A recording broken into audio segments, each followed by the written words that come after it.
Jana tumeshuhudia mchezo wa NBC Premier League ambao uliokutanisha Pamba Jiji dhidi ya Wekundu wa Msimbazi Simba Sport Club. Na miongoni mwa ushindi ambao wameupata Simba yale magoli alihusika Jean Charles Ahoua ambaye aliweza kufunga magoli matatu kwa maana hat-trick, lakini yale mawili yakifungwa na Leonard Lateba, kwa maana Simba alifanikiwa kuibuka na ushindi wa goli 5-1. Sasa hapa nakuletea mchanganuo wa Jean Charles Ahoua toka ameweza kufika Tanzania. Kwenye klabu ya Simba kwa moja mpaka sasa hivi alipofika ameweza kuchangia magoli 22 kwenye ligi kuu Tanzania bara msimu huu akiwa na Simba. Ni idadi yake kubwa ya mchango wa mabao kuliko ile ya msimu uliopita kwenye League 1 Ivory Coast akiwa na Stella Club.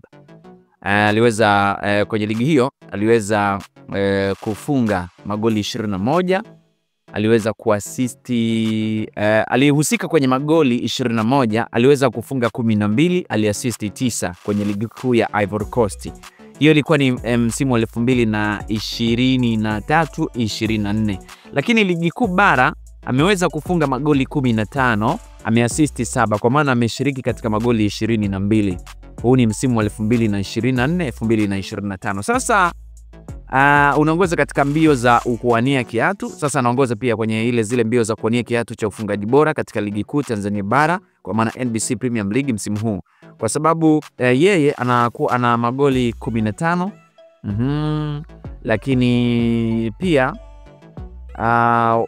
wengine ni Mzinze naye ana 13, lakini Leonard Lateba na 12, lakini Prince Dube na 12, Jonathan Sawa na 11, Elvis Rupia na 10. Kwa hiyo ukiangalia takwimu zake katika NBC Premier League tangu alipoanza msimu huu utaona kuna utofauti sana. Amecheza michezo 24, ametengeneza nafasi zile nafasi alizo chance created zinakuwa ni 66, goal ni 15, penalty amefunga 6, free kick amefunga 2, hat-trick 1, assist 7, lakini jumla ya game ambazo goal tuseme yani magoli ambayo ameshiriki inakuwa ni 22.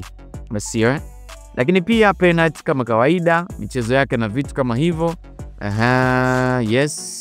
Na kwa hiyo kwa namna moja ama nyingine Jean Charles Ahoua akiendelea kupambania hivyo kwa michezo ambayo imebaki, anaweza pia kuchukua kile kiatu cha mfungaji bora. Kumbuka ndiye MVP wa ligi ya Ivory Coast katika msimu huu wa 2023-24. Sasa unaweza pia ukachia comment yako hapo chini. Je, anaweza kuchukua kiatu hicho? Hii ni Talent TV, Talent Media, langu jina Ali Swaleh Mshana.